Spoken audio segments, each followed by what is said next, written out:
Film की शुरुआत होती है और हमें साल 1996 दिखाया जाता है। एक आदमी समुद्र के किनारे दौड़ रहा था, तभी उसे वहां एक गेम बोर्ड मिलता है। अब वह उस गेम को अपने घर ले आता है। वह आदमी गेम लाकर अपने बेटे को दे देता है। अब जब उसका बेटा उस गेम को देखता है तो उसे लूडो जैसा महसूस होता है, इसलिए वह उसे एक तरफ रख देता है।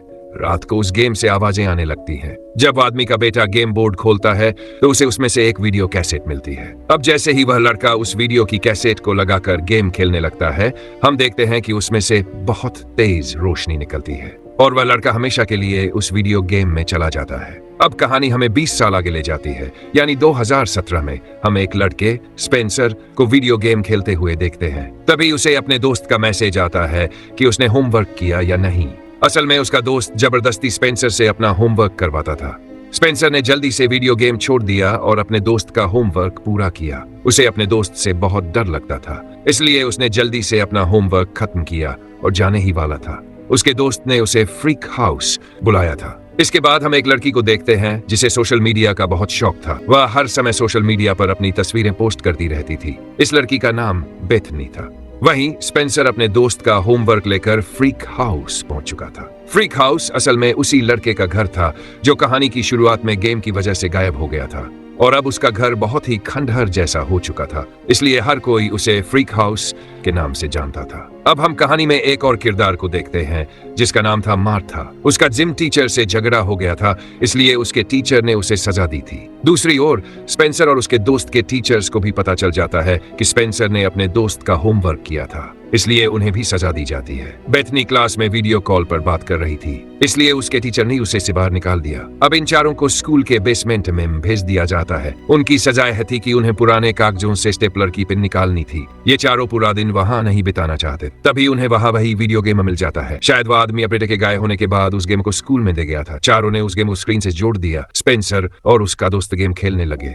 उन्होंने बेथनी और मार्था को भी बुला लिया। अब जब ये चारों उस गेम को खेल रहे तो गेम अचानक बंद हो जाता है। गेम बंद हो गया था, लेकिन अब ये चारों एक एक करके उस गेम में जाने लगते हैं। वे जंगल में पहुंच जाते हैं। गेम खेलने से पहले उन्होंने जो कैरेक्टर चुने थे वे उनमें बदल चुके थे। अब उनके पास अलग अलग शक्तियां थी जिनका पता हमें बाद में चलेगा। जब चारों एक दूसरे को देखते हैं तो हैरान रह जाते हैं क्योंकि सब कुछ बदल चुका था। स्पेंसर जो एक दुबला पतला लड़का था सबको कहता है मैं स्पेंसर हूँ। मार्था जो एक सीधी सादी लड़की थी अब एक बहादुर लड़की बन चुकी थी। बेथनी जिसे फैशन और सोशल मीडिया का बहुत शौक था अब एक मोटे प्रोफेसर में बदल चुकी थी। स्पेंसर का दोस्त जो काफी लंबा था अब एक छोटे कद का जीव विज्ञानी बन चुका था। वे सभी एक दूसरे को देखकर बहुत हैरान थे। जब बेथनी पानी के पास जाकर अपना चेहरा देखने की कोशिश करती है तो एक बहुत बड़ा जानवर उसकी ओर आता है, बेथनी को खा जाता है, लेकिन कुछ देर बाद वह फिर से आसमान से नीचे गिरती है। अब ये चारों अपने हाथों पर 3 काले निशान देखते हैं, जिससे उन्हें पता चलता है कि वे गेम में शामिल हो चुके हैं। उनके पास 3 जीवन लाइफलाइन थे, यानी वे 3 बार अपनी जान बचा सकते थे। जैसे उस जानवर ने बेथनी को खा लिया था वैसे ही वह वापस आ गई।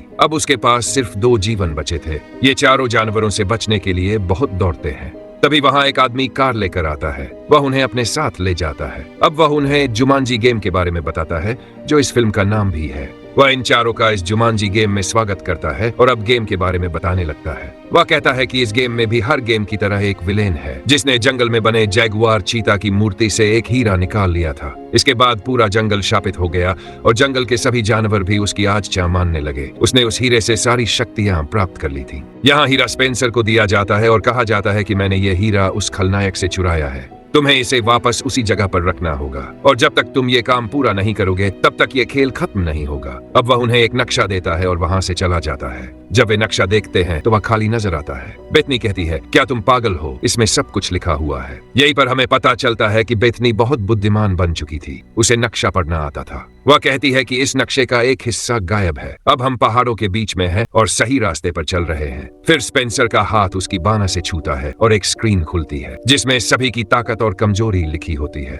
स्पेंसर के बारे में लिखा था कि वह बहुत मजबूत है और बहुत तेज दौड़ सकता है। उसकी कोई कमजोरी नहीं थी। स्पेंसर का दोस्त जब अपने बारे में जानता है तो उसे पता चलता है कि वह एक जीव विज्ञानिस्ट है। वह जानवरों से बात कर सकता है और उनके बारे में सब कुछ जानता है। उसकी कमजोरी थी केक। अगर वह केक खा लेता तो मर जाता। मार्था एक फाइटर डांसर थी। बेथनी नक्शा पढ़ सकती थी। अब सभी को समझ आ गया था कि वे लोग जुमांजी गेम में हैं और अब उन्हें इस गेम को खेलना ही होगा। तभी कुछ बाइकर्स उन पर हमला कर देते हैं। वे चारों पर गोलियां चला रहे थे। इस गेम में सभी एक दूसरे की मदद कर रहे थे। जब एक बाइकर बेथनी को मारने वाला होता है तो मार्था वहां आकर उससे लड़ाई करती है और उसे हरा देती है। स्पेंसर का दोस्त जो दौड़ नहीं सकता था, स्पेंसर उसे अपने कंधे पर उठाकर तेज दौड़ने लगता है। अब चारों भागते भागते एक झरने तक पहुंच जाते हैं। उनके पास कूदने के अलावा कोई दूसरा रास्ता नहीं था। तभी मार्था को पता चलता है कि उसे गोली लग चुकी है। वह मर जाती है, लेकिन थोड़ी देर बाद आसमान से गिरती है। इसका मतलब था कि उसकी एक जिंदगी खत्म हो चुकी थी। यहाँ स्पेंसर का दोस्त गुस्से में आ जाता है और स्पेंसर से लड़ने लगता है।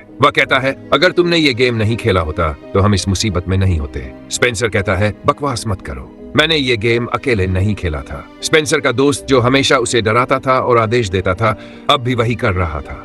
इस झगड़े के दौरान वह स्पेंसर को धक्का दे देता है, जिससे स्पेंसर एक गड्ढे में गिर जाता है, लेकिन वह फिर से जीवित हो जाता है।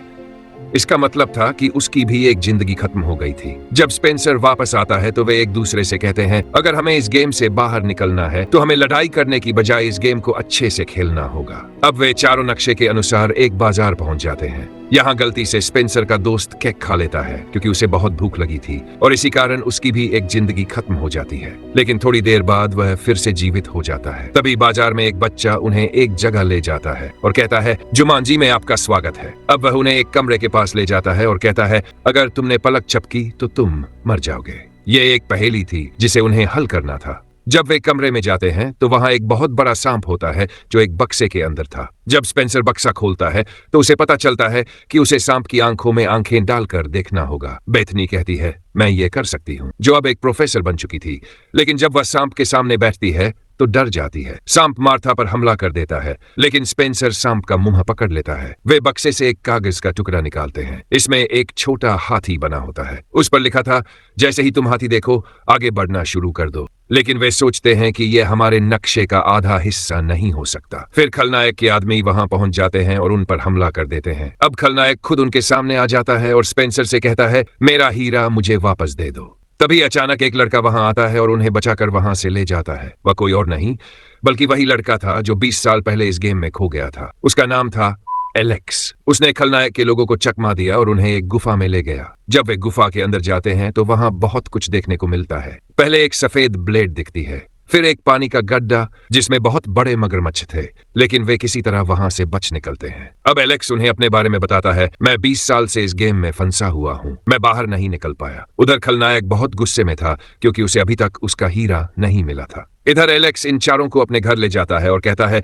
मैं यहाँ 20 साल से रह रहा हूँ, मेरी केवल एक जिंदगी बची है, मैं अपनी जान खतरे में नहीं डाल सकता। अब वे समझ जाते हैं कि जो नक्शे का आधा हिस्सा वे खोज रहे थे वह कोई और नहीं बल्कि एलेक्स ही था। उन्हें उसे गेम में खोजना था। अब वे सब बहुत खुश थे। उन्होंने एलेक्स को खोज लिया था। अब गेम का अगला स्तर था ट्रांसपोर्टेशन शेड। अगर वे इसे पार कर लेते तो पहाड़ तक पहुंच सकते थे जहां उन्हें हीरा रखना था। जब वे वहां जाते हैं तो 2 गार्ड वहां पहरा दे रहे थे। वे सीधे अंदर नहीं जा सकते थे क्योंकि उनके पास कोई हथियार नहीं था। इसलिए वे तय करते हैं कि मार्था उन गार्ड्स का ध्यान भटकाएगी क्योंकि वह अकेली लड़की थी। अब मार्था गार्ड्स के पास जाती है, लेकिन वह पागलों जैसी हरकत करने लगती है। उसे सही से एक्टिंग नहीं आती थी। फिर गार्ड्स एक गाना बजा देते हैं। जैसे ही गाना बजता है, मार्था नाचते हुए उन पर हमला कर देती है। वह दोनों गार्ड्स को हरा देती है। अब वे सभी ट्रांसपोर्टेशन शेड में पहुंच जाते हैं। उनका मकसद हेलीकॉप्टर लेना था। एलेक्स से कहा जाता है कि वह हेलीकॉप्टर उड़ाए क्योंकि किसी और को यह नहीं आता था, लेकिन वह मना कर देता है, नहीं, मेरी सिर्फ एक जिंदगी बची है, मैं इतना बड़ा खतरा नहीं ले सकता। लेकिन स्पेंसर के कहने पर एलेक्स हेलीकॉप्टर उड़ाने को तैयार हो जाता है। तभी खलनायक के आदमी उनके पीछे आ जाते हैं। एलेक्स हेलीकॉप्टर उड़ा रहा था और उसे पहाड़ों के बीच से निकाल रहा था। तभी मोटे घोड़े उनका पीछा करते हुए पहाड़ की ओर बढ़ने लगे। इस दौरान गिनों ने उनके हेलीकॉप्टर का पंखा खराब कर दिया। अब स्पेंसर ऊपर जाता है और किसी तरह पंखे को ठीक कर देता है। एलेक्स जो हेलीकॉप्टर उड़ा रहा था, जैसे ही उसे ऊपर लेकर जाता है, स्पेंसर के दोस्त को याद आता है कि हीरा उसके बैग से गिर चुका है। अब सवाल यह था कि उसे लेने कौन जाएगा, क्योंकि हीरे के चारों ओर बहुत बड़े जानवर थे। फिर स्पेंसर अपने दोस्त को धक्का दे देता है। सभी बड़े जानवर उसके दोस्त का पीछा करने लगते हैं। स्पेंसर पीछे से आता है और हीरा उठा लेता है। एलेक्स भी उसे बचा लेता है, लेकिन स्पेंसर का दोस्त उन जानवरों द्वारा मारा जाता है। जब वह दोबारा जीवित होकर आसमान से नीचे गिरता है तो एलेक्स हेलीकॉप्टर को उल्टा कर देता है। फिर स्पेंसर अपने दोस्त का हाथ पकड़कर उसे बचा लेता है। अब वे पहाड़ पर पहुंच चुके थे और बहुत खुश थे। तभी एक मच्छर एलेक्स को काट लेता है और वह बेहोश हो जाता है। कोई नहीं चाहता था कि वे एलेक्स को खो दें। तभी बेथनी उसे अपनी एक जिंदगी दे देती है। अब एलेक्स जिंदा था, लेकिन बेथनी की केवल एक जिंदगी बची थी। वे उस जगह पहुंचते हैं जहां मूर्ति थी। वे यहाँ पहले भी आ चुके थे, लेकिन उन्हें लगता है कि सब कुछ उतना आसान नहीं हो सकता जितना वे सोच रहे थे। स्पेंसर अपने दोस्तों से कहता है, मैं पहले इस रास्ते से जाऊंगा। लेकिन जैसे ही वह थोड़ा आगे बढ़ता है, बहुत सारे जानवर उस पर हमला कर देते हैं। जब वह वापस आता है तो अपने दोस्तों को बताता है कि यह रास्ता बहुत खतरनाक है। हम एक ही रास्ते पर नहीं चल सकते। मेरे पास एक आइडिया है, हमें अलग अलग रास्तों से जाना होगा। जब वे अलग अलग रास्तों से चल रहे होते हैं तो स्पेंसर के दोस्त को एक बहुत बड़ा हाथी दिखाई देता है। तभी विलेन बेथनी को पकड़ लेता है और स्पेंसर से कहता है, मुझे वह हीरा दे दो जो तुम्हारे पास है, वरना मैं इसे यही मार दूंगा। तभी स्पेंसर का दोस्त पीछे से आता है। वह जिसके पास हीरा था बहुत बड़े हाथी के ऊपर बैठा था। इस दौरान कई चीते उस पर हमला कर देते हैं। हीरा उसके हाथ से गिरकर ऊपर चला जाता है। अब विलेन भी बेथनी को छोड़ देता है। मार्था स्पेंसर से कहती है, तुम ऊपर जाओ, मैं तुम्हें हीरा दिलाऊंगी। अब स्पेंसर एक बाइक लेता है और पहाड़ पर चढ़ने लगता है। उसकी राइडिंग बहुत शानदार थी। वह बाइक को रोके बिना लगातार पहाड़ पर चढ़ता जाता है। उधर मार्था जो हीरा लेने गई थी, देखती है कि हीरा जमीन पर पड़ा हुआ है, लेकिन तभी विलेन भी वहां पहुंच जाता है। अब मार्था जानबूझकर एक सांप के ऊपर पैर रख देती है। सांप उसे काट लेता है। जब वह अपनी नई जिंदगी के साथ वापस आती है तो हवा में उड़ते हुए हीरा स्पेंसर को दे देती है। स्पेंसर हीरे को चीते की मूर्ति में लगा देता है, लेकिन कुछ नहीं होता। फिर सभी को याद आता है कि इस खेल को खत्म करने के लिए जुमांजी बोलना होगा। अब सभी एक के बाद एक जुमांजी चिल्लाने लगते हैं। इसके बाद जंगल का श्राप खत्म हो जाता है। जुमांजी फिर से हरा भरा हो जाता है। खेल का विलेन भी गायब हो जाता है। इसके बाद वही आदमी उन पांचों के पास आता है जो खेल की शुरुआत में उनसे मिला था। वह कहता है, धन्यवाद, तुम लोगों ने हमारे जुमांजी जंगल को फिर से हरा भरा कर दिया है। इसके बाद वह एक एक करके सभी से हाथ मिलाता है, जिससे वे सभी अपनी असली दुनिया में लौट आते हैं। अब वे उसी बेसमेंट रूम में वापस आ जाते हैं जहां से उन्होंने खेल शुरू किया था, लेकिन वे देखते हैं कि एलेक्स वहां नहीं था। जब वे उसे खोजने के लिए बाहर जाते हैं तो एलेक्स का घर एक शानदार घर में बदल चुका था। वह बहुत खूबसूरती से सजा हुआ था। एलेक्स वहां आता है और सभी को हेलो कहता है। बेथनी भी उसे हेलो कहती है। एलेक्स उन्हें बताता है कि खेल ने उसे उसी समय रेखा में भेज दिया है जब वह गायब हुआ था, यानी वह अपने ही समय में वापस आ चुका था। वह अब शादीशुदा था और उसने अपनी बेटी का नाम बेथनी रखा था, क्योंकि खेल में एक लड़की जिसका नाम बेथनी था, उसने उसकी जान बचाई थी। अब वे सभी अच्छे दोस्त बन जाते हैं। स्पेंसर का दोस्त जुमांजी खेल को तोड़ देता है, यानी अब उसने जुमांजी को हमेशा के लिए खत्म कर दिया। और इसी के साथ इस फिल्म की कहानी यहीं समाप्त हो जाती है।